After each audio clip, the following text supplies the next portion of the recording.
पहले 57 दिन, फिर 38 दिन, उसके बाद 28, फिर 7 और इस बार केवल 5 दिन। ये किसी परीक्षा का काउंटडाउन नहीं है, ये बाबा बर्फानी के दर्शन के दिन हैं जो हर साल घटते जा रहे हैं। और जिस रफ्तार से घट रहे हैं, बाबा के भक्तों के मन में डर है कि अगला आंकड़ा क्या होगा। शून्य तो नहीं होगा। वैसे शून्य का मतलब समझते हैं आप? चलिए हम आपको भविष्य में लेकर चलते हैं, शायद आप आसानी समझ पाए। साल 2040 है, एक घर है, कमरा है, एक बच्चा एक पुरानी तस्वीर को देखता है और दादाजी से पूछता है कि दादाजी ये बर्फ का शिवलिंग कैसा है, कहां पर है ये?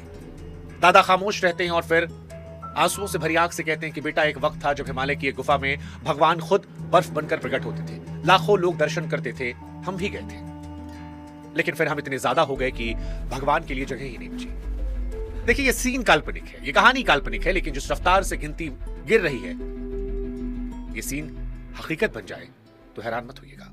और इसकी शुरुआत हो चुकी है। 7 जुलाई 2026 की सुबह हजारों भक्त जब हम भोले बोलते हुए बाबा अमरनाथ की गुफा में दाखिल हुए तो अंदर का नजारा देखकर पैर जम गए, क्योंकि जिस जगह पर बाबा बर्फानी विराजते थे वहां सिर्फ गीला पत्थर था, शिवलिंग गायब था। ये ना चोरी हुआ ना तोड़ फोड़, बस बाबा चले गए। जो लोग गुफा के अंदर थे वो तो फिर भी किस्मत वाले थे, कम से कम वहां थे।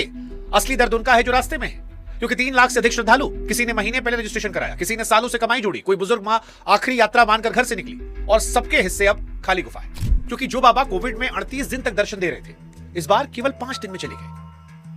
इसे आप इत्तेफाक कहेंगे या कुछ और? कहीं ऐसा तो नहीं कि हमारी भक्ति ही भगवान को हमसे दूर कर रही है? देखिए, व्हाट्सएप फॉरवर्ड वाले ये कह रहे हैं कि भगवान नाराज हो गए, कलयुग आ रहा है। पर हर बात के 2 पहलू होते हैं, एक जो आपको सुनने में अच्छा लगता है, दूसरा जो सच होता है। और हम व्हाट्सएप फॉरवर्ड वाले पे बात नहीं करते, क्योंकि हम सच बताते हैं, और सच व्हाट्सएप फॉरवर्ड वाले ज्ञान से ज्यादा कठिन और दिलचस्प होता है। नमस्कार, मैं हूं शुभांकर मिश्रा, और आज बड़े पीड़ा से यह खबर करनी पड़ रही है। इस खबर की शुरुआत करने से पहले हम स्पष्ट कर दें कि हम आस्था पर सवाल नहीं उठा रहे हैं। मैं खुद भोलेनाथ का बहुत बड़ा भक्त हूं, बहुत बड़ा भक्त हूं। लेकिन सच को जानने के लिए आपको आस्था के खिलाफ नहीं, बल्कि उसे और मजबूत बनाना पड़ेगा। और वो सच समझने के लिए आपको 4 किरदार समझने पड़ेंगे, जो हम आपको बताएंगे कि अमरनाथ में शिवलिंग कैसे बनता है, क्योंकि कोई इंसान तो बनाता नहीं, मशीन बनाती नहीं, बनाती है ठंड। दूसरा, वो भीड़ के बारे में बात करेंगे जो हर साल बढ़ रही है। तीसरा, वो आंकड़ा जिसे सुनकर आप हैरान हो जाएंगे। चौथा किरदार, आपको इसके इतिहास के बारे में बताएंगे, क्योंकि 400 सालों से या उससे पीछे भी ये कहानी रही है अमरनाथ की। तो 15-20 मिनट समय निकालिएगा, आपको सुकून से विस्तार से अमरनाथ के बारे में कई रोचक चीजें बताएंगे जो शायद आपको बाकी चलते फिरते व्हाट्सएप फॉरवर्ड वाले वीडियो में नहीं समझ में आएगी।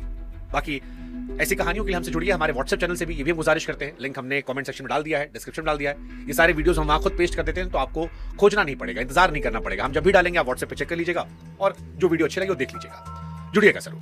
अब शुरुआत करते हैं अमरनाथ शिवलिंग को लेकर कि ये बनता कैसे है या बनाता कौन है। तो देखिए, जम्मू कश्मीर के अनंतनाग जिले में ये कहानी शुरू होती है। बर्फ से ढके पहाड़ों के बीच एक गुफा है। सर्दियां आती हैं, गुफा की छत से पानी की बूंदें टपकने लगती हैं, टप टप टप। और यहां पर एक जादू होता है। गुफा के अंदर ठंड इतनी कि हर बूंद गिरते ही जम जाती है, बूंद के ऊपर बूंद, बर्फ के ऊपर बर्फ। ना कोई साचा, ना कोई कारीगर, सिर्फ ठंड, पानी और वहां। और महीने में नीचे से उठती एक शक्ल शिवलिंग की। यही है हमारे बाबा बर्फानी। यह माना जाता है कि यहां शिवलिंग जो है वो चांद के साथ घटता बढ़ता है। जब पूर्णिमा होती है तो पूरा होता है, अमावस्या पर छोटा हो जाता है। यानी घटना बढ़ना इसका कुदरती स्वभाव है। अब आप ये लाइन याद रखिएगा, क्योंकि आगे यही लाइन बहुत बड़ा जवाब बनेगी। ये वो गुफा है जहां पर शिव जी ने माता पार्वती को अमर कथा सुनाई थी, और कथा इतनी गोपनीय थी कि रास्ते में सब कुछ छोड़ दिया था। नंदी को छोड़ा था, जटा से चांद को छोड़ा था, गले के सांपों को छोड़ा, यहां तक कि अपने बेटे गणेश जी को भी महागुनस पहाड़ पर छोड़ दिया था। अब आप ये सोचिए कि जिस जगह के लिए भगवान ने इतना कुछ छोड़ा था, वहां इंसान क्या लेकर पहुंच गया। पर इससे पहले इस गुफा की खोज की कहानी भी सुन लीजिए, क्योंकि कहानी भी अपने आप में कमाल है। अमरनाथ का इतिहास हम आपको बताते हैं, क्योंकि अमरनाथ के दर्शन अब आप नहीं कर सकते, वहां पर शिवलिंग गायब हो गया, लेकिन कहानी आप सुन सकते हैं। और इस कहानी को सुनने के लिए आपको 2000 साल पीछे चलना पड़ेगा। कश्मीर के सबसे बड़े इतिहास ग्रंथ राजत रंगणी में लिखा है कि उस दौर के राजा संधिमान आर्यराज गर्मियों का पूरा मौसम जंगल के ऊपर बनने वाले बर्फ के शिवलिंग की पूजा बताते थे। यानी ईसा के जमाने में भी बाबा बर्फानी वहां थे और पूजे जा रहे थे। 6ठी सदी के नीलमत पुराण में अमरेश्वर का साफ साफ जिक्र है, और भंगरीश संहिता में गुफा तक का पूरा रास्ता पड़ाव दर पड़ाव लिखा है। 15वीं सदी में कश्मीर के सुल्तान जैनुल आबिदीन, जिन्हें कश्मीरी प्यार से बादशाह कहते हैं, वो खुद इस गुफा की यात्रा पर गए थे। आप सोचिए कि एक मुसलमान सुल्तान बाबा बर्फानी के दर पर गया था। अकबर के दरबार की किताब आईने अकबरी में भी इस यात्रा का जिक्र है। और कमाल की बात यह है कि चांद के साथ शिवलिंग के घटने बढ़ने की बात तब भी मशहूर थी। फिर कहा जाता है कि इस बीच के दौर में गुफा नजरों से ओझल हो गई, और करीब 250 साल पहले गरीब मुसलमान चरवाहे बूटा मलिक ने इसे दोबारा खोजा। मान्यता है कि एक साधु ने उसे कोयले की थैली दी, घर पहुंचा तो कोयला सोना बन गया था, शुक्रिया करने को लौटा तो साधु की जगह ये गुफा मिली, और फिर आगे की कहानी बाबा बर्फानी को लेकर आई। साल 1898 में स्वामी विवेकानंद जी भी यही दर्शन करके धन्य हुए थे। अब इस पूरे इतिहास की सबसे बड़ी बात सुनिए। 2000 साल में राजा आए, रानियां आई, सुल्तान आए, संत आए, दौर बदले, सल्तनत बदली, तख्त पलटे, लेकिन हर बार गुफा में बाबा मिले। 2000 साल में ठंड ने कभी धोखा नहीं दिया। धोखा जो शुरू हुआ वो हमारे आपके दौर में, यानी 2000 साल की परंपरा पहली बार लड़खड़ाई है। और यही सवाल सीधा है कि जो 2000 साल में नहीं हुआ वो हमारे समय में क्यों हो रहा है। और यहां एंट्री होती है दूसरे किरदार की कि अमरनाथ में बाबा को पिघला कौन रहा है। 20 साल पहले तक अमरनाथ यात्रा तपस्या मानी जाती थी। मिट्टी और पत्थरों के कच्चे रास्ते, पतली पगडंडियां, हड्डियां जमा देने वाली ठंड। पुराने यात्री बताते हैं कि जुलाई में भी दस्ताने कांपते हाथों से पहनने पड़ते थे। तब हर साल ज्यादा 1 लाख भक्त पहुंच पाते थे। इसके बाद विकास के नाम पर हमने पहाड़ पर चढ़ना शुरू कर दिया। 3 बदलाव हुए। पहला, जो पतली पगडंडियां थी वो 12 फीट चौड़े रास्ते बन गई, जिन पर आज जीप और ट्रक दौड़ती है। पुराने रास्ते और आज के रास्ते में जमीन आसमान का फर्क है। दूसरा, लंगर और जनरेटर जो पहले नीचे के पहाड़ों तक थे वो गुफा के बिल्कुल पास पहुंच गए, उसी गुफा के पास जिसकी ठंडक शिवलिंग की जान है। और तीसरा, अब रोपवे यानी केबल कार को मंजूरी मिल चुकी है और शेषनाग से पंचतरणी के बीच सुरंग की बात चल रही है, यानी आगे आने वाले वक्त में बिल्कुल निर्माण जो है वो गुफा के करीब पहुंच जाएगा। और नतीजा भीड़ के जरिए समझिए। 2011 और 12 में आंकड़ा 6 लाख के पार था। अब आप गणित कर लीजिए। लाखों शरीरों की गर्मी, हजारों गाड़ियों जनरेटरों का धुआं, लंगर के चूल्हों की आंच, ये सब उस इलाके में जहां शिवलिंग ठंड पर भी निर्भर है। एक और चीज जो भीड़ पीछे छोड़ती है वो है कचरा। प्लास्टिक की बोतल, पैकेट, पॉलिथीन ग्लेशियर के पास। अब विज्ञान की एक कमाल की बात है, साफ चमकती बर्फ धूप को आईने की तरह लौटा देती है, लेकिन जिस बर्फ पर धूल और गंदगी जम जाए वो धूप को पी जाती है और तेजी से पिघलने लगती है। यानी हमारी फैलाई हुई गंदगी भी बाबा बर्फानी को नुकसान पहुंचा रही है। हालांकि हम यहां स्पष्ट कर दें कि सुविधाएं बुरी नहीं होती हैं। बुजुर्ग और बीमार भक्त दर्शन कर पाएं, ये अच्छी बात है, लेकिन सवाल सुविधा का नहीं हद का है। हर पहाड़ की एक झेलने की ताकत होती है।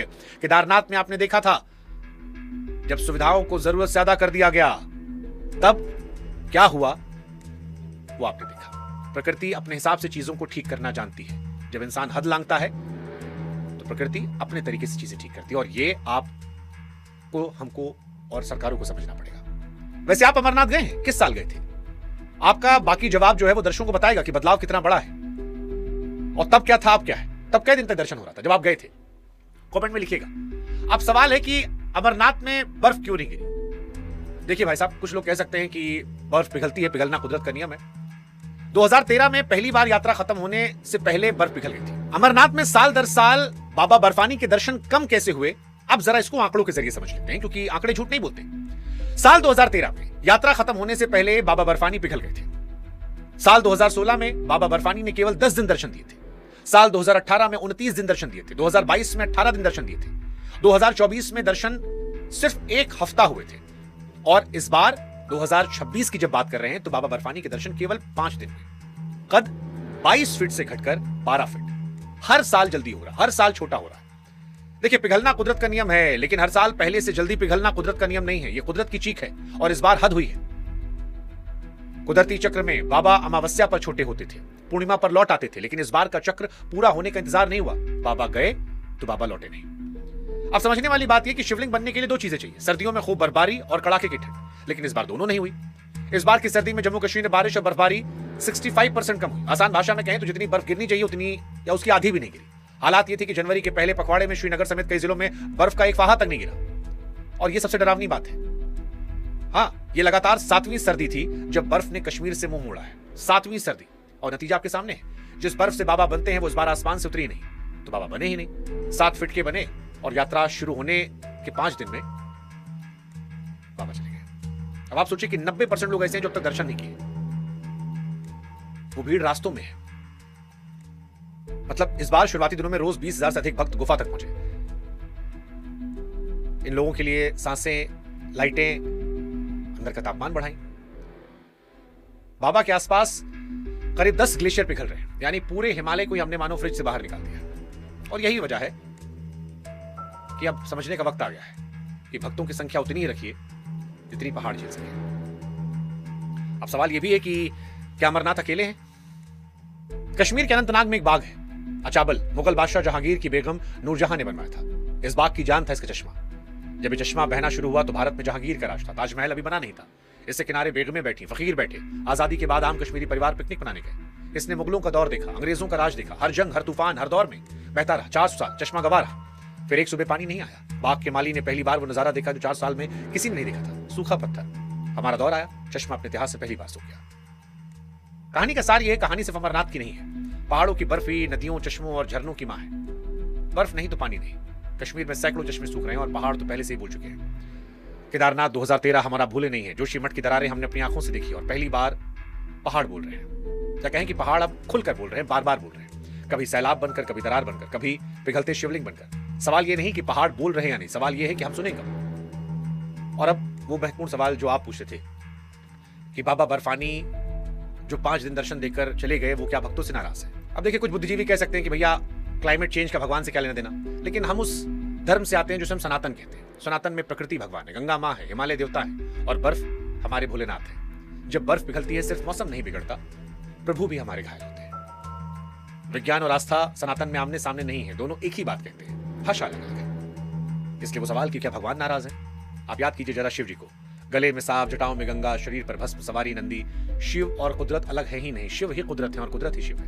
हमारा सनातन पेड़ों को पूछता है, नदियों को मां कहता है, पहाड़ों को देवता मानता है। इसलिए अगर शिवलिंग पिघल रहा है तो भगवान रूठ कर नहीं गए, हमने उस कुदरत को घायल कर दिया है जिसमें भगवान बसते हैं। भगवान नाराज नहीं है दोस्तों, आप कुदरत को ठीक कीजिए, भगवान अपने आप लौट आएंगे।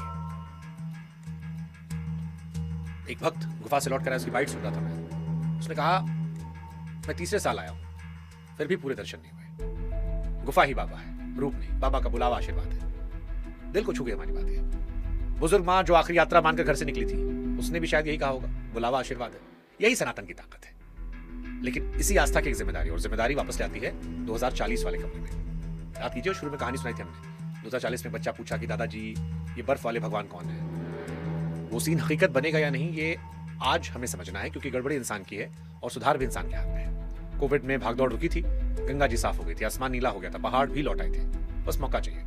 सरकार और श्राइन बोर्ड के स्तर पर हर दिन गिने चुने भक्त, लंगर और पक्के निर्माण, नीचे के पड़ावों तक, प्लास्टिक पर रोक। और ये कोई अंदाजा नहीं, आजमाया हुआ इलाज है। जैसा कि हमने कहा, कोविड में जब भीड़ नहीं थी, बाबा 38 दिन तक थे। इस बार लाखों थे तो केवल 5 दिन तक। बाबा ने गणित समझा दिया है।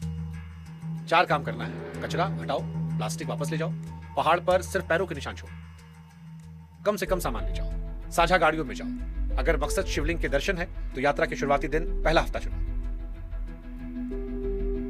आस्था रखो, समझो, अमरनाथ, केदारनाथ, गंगोत्री, वैष्णो देवी ये पिकनिक नहीं, तपस्या है।